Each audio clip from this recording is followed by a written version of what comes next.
자, 제5장 퇴직소득 원천징수 실무에 대해서 설명을 드리겠습니다. 자, 퇴직소득이라고 하는 것은 퇴직으로 발생하는 모든 소득을 말하고 있습니다. 자, 우리 근로소득과 달리 퇴직소득은 장기간에 걸쳐서 발생되는 소득이다 보니까 이 부분을 근로소득과 같은 방식으로 세금을 계산한다라고 하면 세부담의 결집 효과가 나타나는 문제가 있습니다. 이 부분을 해소하기 위해서 별도로 과세하고 있습니다. 퇴직소득의 범위는 해당 과세 기간에 명칭 여하에 관계없이 퇴직을 원인으로 지급되는 모든 소득이 퇴직소득이다라고 보시면 되겠습니다. 그래서 동그라미 2번에 사용자 부담금을 기초로 해서 현실적인 퇴직을 원인으로 지급받는 모든 소득이다 라고 보시면 되겠고요. 자, 212페이지에 소득세법상의 임원퇴직소득 금액 개선 내용이 나와 있습니다. 자, 법인세법 규정에 의해서 지급된 임원퇴직소득 금액은 다음 산식에 의해서 계산한 금액을 소득세법상의 임원퇴직소득 금액으로 보고 있습니다. 자, 이 부분에서 잠깐 한번 설명을 드리면 법인 임원퇴직금은 기본적으로 법인세법에서 세법 규정에 따르도록 되어 있는데 법인세법에서는 어떻게 되어 있냐면 그러니까 직업 기준 즉 정관의 규정입니다. 정관 규정이 있다라고 하면 기준 금액으로 갑니다. 기준 금액을 인정하고 있다라고 보시면 되겠습니다.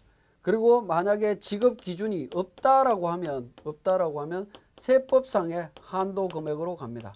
세법상의 한도. 세법상의 한도는 총급여 곱하기 10분의 1 곱하기 근속연수입니다. 근속연수가 되겠는데요. 자, 법인세법에서 세법상 한도로 계산된 경우에는 그러니까 전부 다 퇴직소득으로 분류가 된다라고 보시면 되겠습니다. 그런데 정관의 직업 규정이 있는 경우에는 기준 금액으로 그대로 적용을 받는데 이게 사실은 과다 적용되는 경우가 있다라는 거죠. 예를 들어서 일반적인 퇴직금 금액에 10배를 지급하겠다라고 하더라도 정관의 규정이 있다면 법인세법에서는 비용 인정받는 데 대해서는 문제가 없다라는 겁니다. 그렇지만 소득세법에서 이렇게 과다하게 적용되는 이 부분에 대해서는 근로소득과 퇴직소득으로 구분하겠다라는 겁니다. 구분해서 근로소득과 퇴직소득으로 세금을 별도로 매기겠다라고 이야기를 하고 있습니다. 자, 이렇게 이제 구분하는 시점이 언제냐? 구분 기준이 2011년 12월 31일 기준입니다. 2011년 12월 31일 기준으로 구분하겠다라는 겁니다. 그러면 이렇게 되죠. 임원 같은 경우에 오래전부터 근무를 하고 있었다. 예를 들어서 2001년 5월 5일 날 입사를 해갖고 지금까지 근무하고 있다라고 하면 2011년 12월 31일, 2016년 7월 5일 날 퇴직을 했다라고 했을 때, 자, 2011년 12월 31일 이전까지는 과거 기준대로 전액 다 퇴직금입니다. 전액 퇴직금이고요. 이후에 2011년 12월 31일 이후에 발생되는 부분에 대해서는 근로소득과 퇴직소득으로 보겠다라는 겁니다. 이걸 구분하겠다라는 겁니다. 구분해서 퇴직금과 근로소득을 정리하겠다라는 부분으로 이해를 하시면 되겠습니다. 자, 그러한 기준으로 한번 보시면 212페이지에 소득세법상 임원퇴직소득금액은 법인세법상 임원퇴직소득금액에서 간주 근로소득을 차감하도록 되어 있는데요.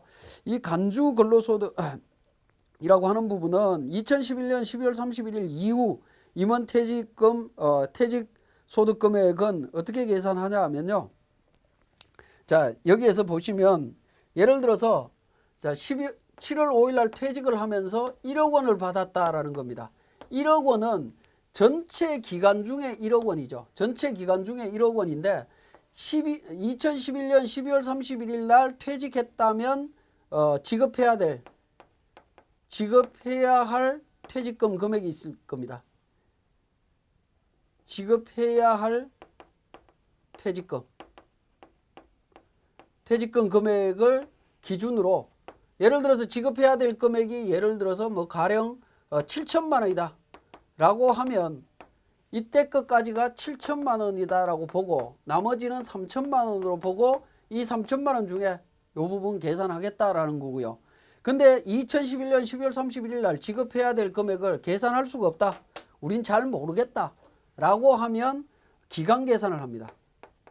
기간 계산으로 안분한다라는 겁니다. 기간 계산 안분을 합니다. 그래서 1억 원 곱하기 이때까지의 건속기간, 이때까지의 건속기간을 안분해서 금액을 계산하겠다. 둘 중에 하나 선택해서 적용할 수 있습니다. 그렇게 적용해서 차감을 하게 되면 결국에 2011년 12월 31일 이후 퇴직금만 나오겠죠. 그 퇴직금 중에 213페이지 하단 부분에 보시면 3년 평균 임금 곱하기 10분의 1 곱하기 건속연수 곱하기 3배수 되어 있습니다. 이렇게 계산한 금액 3배수보다 금액이 크다면 초과되는 금액에 대해서는 근로소득으로 보고 나머지는 퇴직소득으로 보겠다라는 겁니다. 우리 교재 214페이지에 그 사례가 있으니까 참고로 보시고요. 3번의 퇴직의 판정 특례, 퇴직이지만 퇴직이 아닌 경우가 있습니다. 퇴직급여를 실제로 지급하지 않으면 퇴직으로 보지 않습니다. 종업원이 임원이 된 경우라든가 법인의 상권 임원이 비상권 임원이 되는 경우가 되겠습니다. 그리고 또 퇴직이 아니지만 퇴직으로 보는 경우가 있습니다. 돈을 지급하게 되면 퇴직으로 보겠다라는 거죠. 1번의 경우에는 1번에 기억부터 시효까지 있는데요. 이거는 근로자 퇴직급여 보장법에 의한 중간정산 사유에 해당이 되는 겁니다. 중간정산 사유에 해당이 될 때는 퇴직으로 봅니다. 계속 근무하지만 퇴직으로 보겠다라는 거고요. 동그라미 2번에 이 부분은 2015년도까지만 적용이 되고 2016년도부터는 폐지가 됐습니다. 무시하셔도 되겠고, 자 216페이지에 근로자 퇴직급여 보장법에 따라 퇴직급여 제도가 폐지된 경우에도 그러니까 퇴직소득으로 인정을 하고 있습니다. 자 4번에 퇴직소득의 수입 시기, 퇴직소득의 수입 시기는 퇴직한 날로 되어 있습니다. 퇴직한 날을 기준으로 정리를 해주시면 되겠고, 퇴직소득의 과세표준 및 세액 계산해서 있습니다.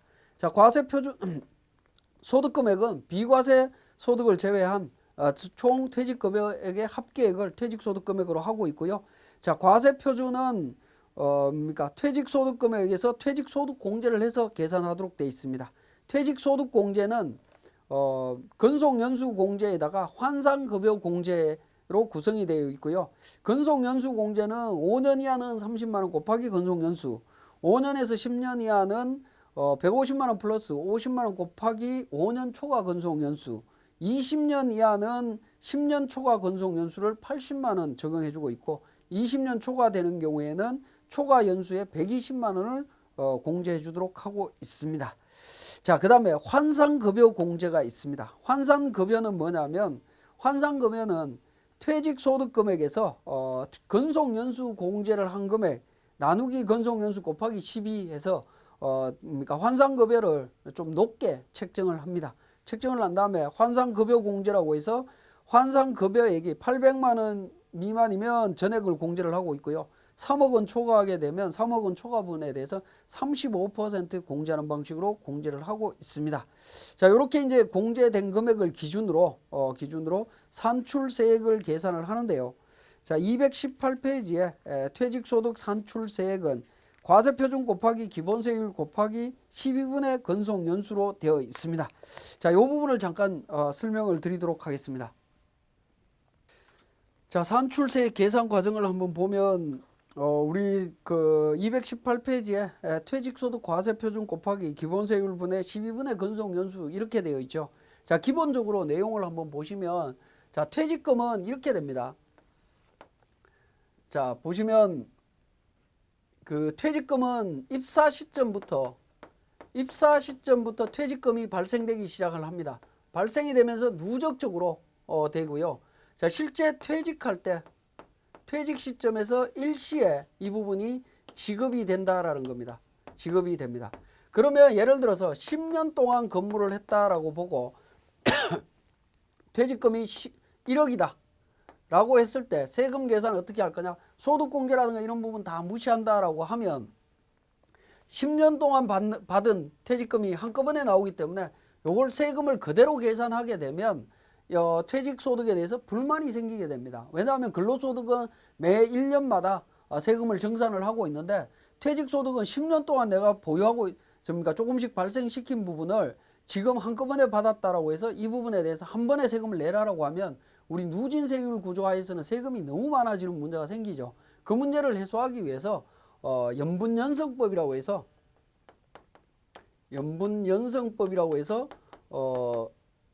법을 적용을 하고 있습니다. 자, 이 부분 어떻게 계산이 되냐면 이렇게 계산이 됩니다. 자, 1억 원 곱하기 매년 받았다면 얼마가 되느냐? 근속연수분의 1이 되겠습니다. 자, 근속연수분의 1 곱하기 세율 곱하기 근속연수,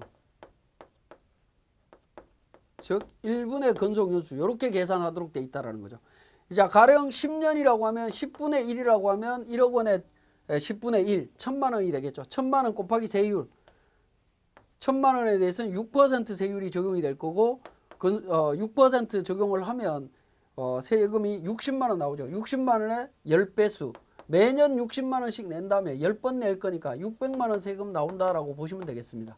자, 요게 과거의 방식이었는데 최근에 법이 바뀌면서 근속연수분의 1이 아니라 5로 바꿨다라는 거죠. 그리고 5분의 근속연수로 해서 세금이 좀 더 많이 나오는 구조로 바꿔버렸습니다. 1억 원 곱하기 10분의 5 해서 2분의 1 하게 되면 1억 원에 대해서 5천만 원 곱하기 세율, 5천만 원 곱하기 세율 하면 세율은 25%가 적용이 됩니다. 25% 적용되는 부분에 대해서 5분의 10 하게 되면 실질적으로 세금이 나오는 부분이 대략 한 1,300만 원 정도가 나옵니다. 거의 세금이 한 2배 정도 뛰게 되죠. 자, 이렇게 이제 개정이 됐다가 2016년도부터는 우리 교재에 나오는 것처럼 과세표준 곱하기 기본세율 곱하기 12분의 근속연수로 바뀌어버렸다라는 거죠. 위에 있는 부분이 12로 바뀌었다라고 보시면 됩니다. 12로 바뀌어서 실질적으로 계산하면 훨씬 더 많은 세금이 나오는 구조로 되어 있습니다. 나오는 구조로 되어 있는데 이렇게 이제 퇴직소득에 대한 세부담이 커지는 이유는 뭐냐면 퇴직소득은 기본적으로 퇴직연금으로 유도하기 위한 부분입니다. 과거의 퇴직소득에 대해서는 저축의 개념이 강했고요.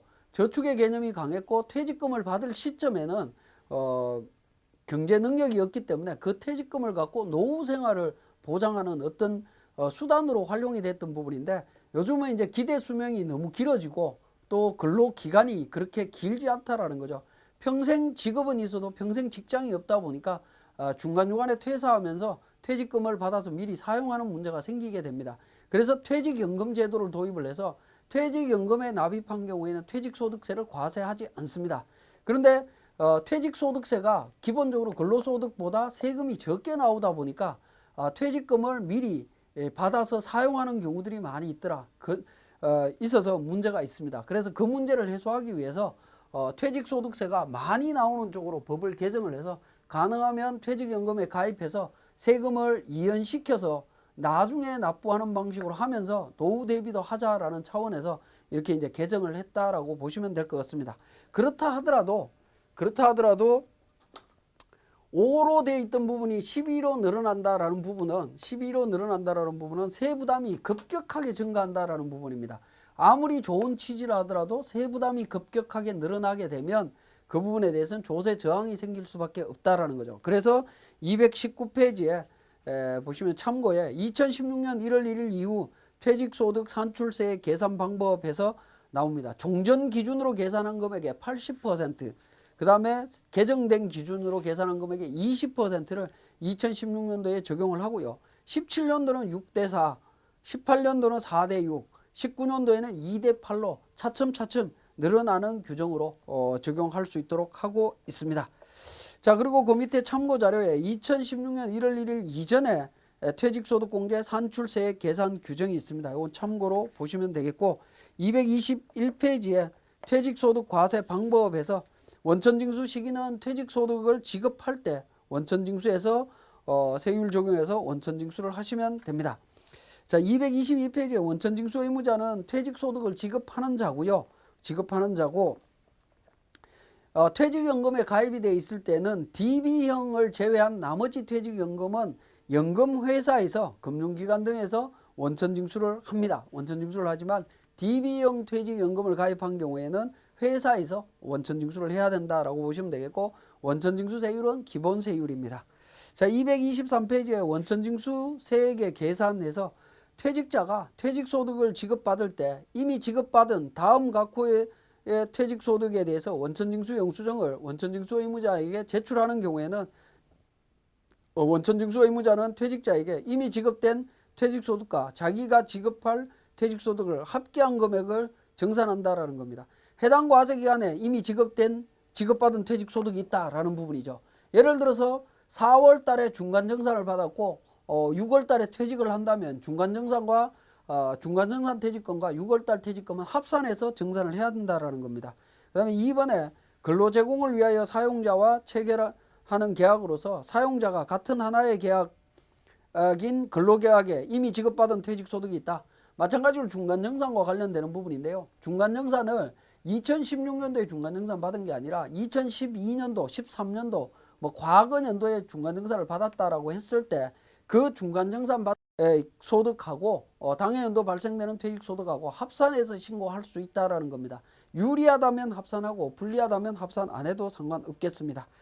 자, 그렇게 정리할 수 있고요. 그 다음에 지급명세서 제출. 지급명세서는 근로소득과 마찬가지로 3월 10일까지 다음 연도 3월 10일까지 지급명세서를 제출하면 되겠습니다. 자, 여기까지가 퇴직소득에 대한 기본적인 내용에 대한 설명이었습니다.